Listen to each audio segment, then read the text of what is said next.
Hello,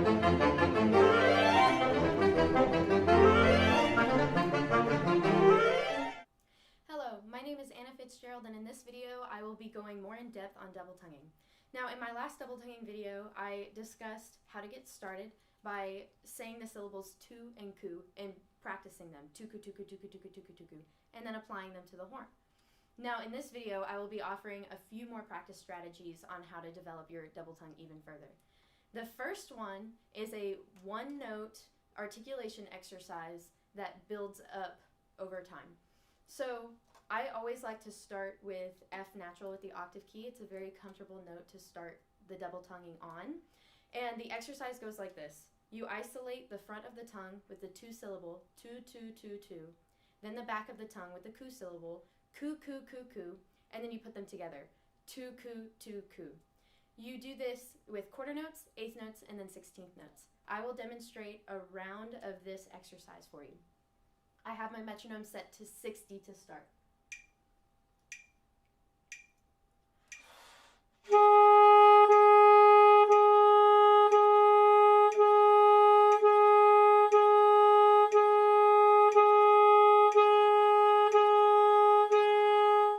Now eighth notes.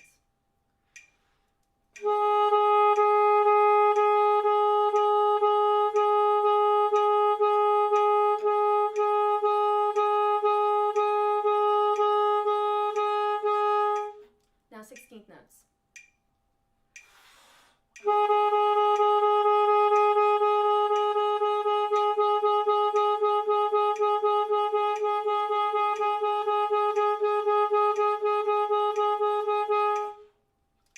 Now, once you get used to playing at 60 on that one note, go ahead and bump up the tempo until you reach a tempo that you're happy with for that practice session. Now, the next thing you want to do is start applying these kinds of exercises to all notes on the horn. Each note on the horn has a little bit different resistance to it, and thus you have to experiment and figure out what kind of articulation works with that. Typically, the lower you are in the instrument, the more okay it is to say tu ku. The higher you get, you want to relax the back part of the tongue a little bit and start saying tu gu. And then as you get even higher, you might even take away the contact between the tongue and the roof of the mouth entirely and say tu hu. In this instance, you're using the back of the tongue to just tap the airstream. And that'll help you avoid sounds like this. If you hear something like that, that means that the back of your tongue is probably articulating a little bit too harshly for that note. And that's where it's really important to isolate each note and practice each note starting slow and getting faster.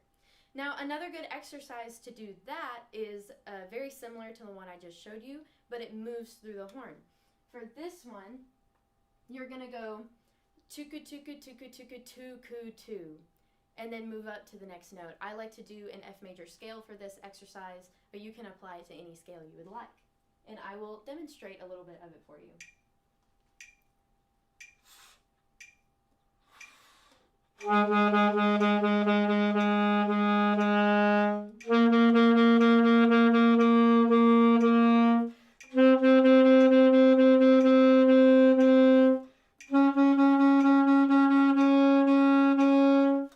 And so on. This is another exercise where as you get used to it, you want to bump up the tempo and get a little bit faster. Now, after you have mastered those two exercises, the next thing you want to look at doing is alternating your notes even faster. So, for example, you can pick a scale. Again, I'll play F major and put 4 double tongues on each note. So, digga, digga, digga, digga, digga, digga, digga, digga, da. Sounds like this.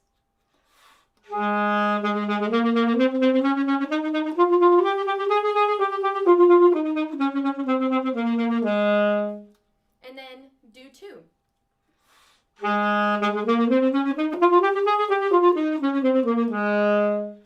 And eventually you want to get to a point where you can articulate each note on its own.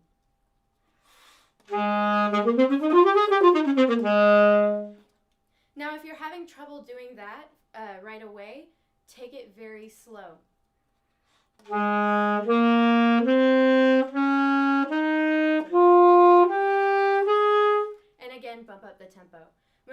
double tonguing, a lot of this is experimentation and starting slow so that you can get the coordination perfect. A very common problem that beginners have with double tonguing is that the coordination between the front of the tongue and the back of the tongue is uneven. So there's like a galloping kind of sense to it. If you start slow and work note by note, trying to be as even as possible, you can avoid getting that sound. Another thing that's really common is that the front articulation and the back articulation sound very different from one another. The most important thing about double tonguing is making sure that the front articulation and the back articulation sound the same.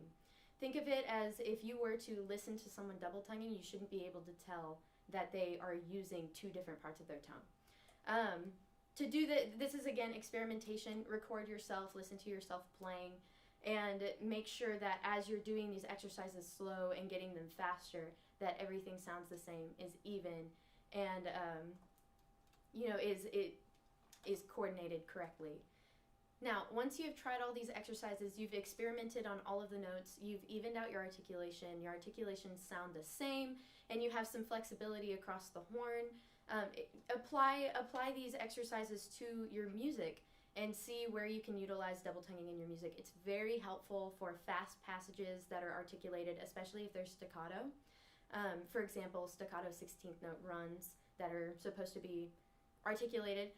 It can be very helpful to be able to double tongue, things like that. And yeah, practice every day. Your tongue is a muscle. You have to work it out just like a muscle and get that muscle memory. And yes, please utilize the exercises that I explained in this video, and happy practicing. Thank you for watching.